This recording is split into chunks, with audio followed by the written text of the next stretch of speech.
Welcome. If you want to open apps in pop-up view in your Samsung Galaxy S21 Ultra, for example, let's open the gallery. Next, we have to click right here, tap on the icon of the application and select Open in the pop-up view.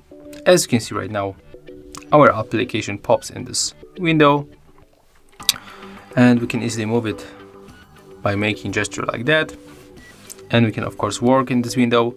If you want to open second application, let's open Messages, then tap here and switch to the Messages, click and tap to open in a split screen view.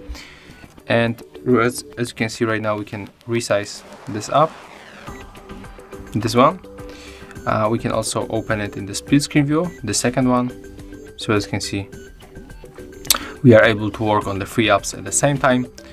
And let's try to open another one, for example, Play Store.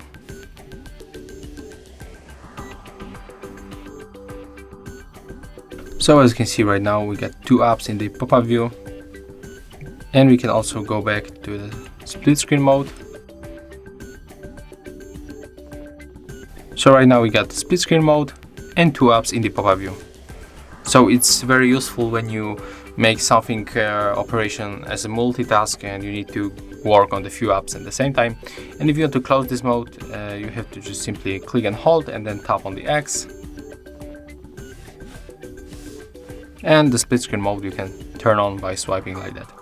Thank you guys for watching. Leave thumbs ups, comments and subscribe to our channel.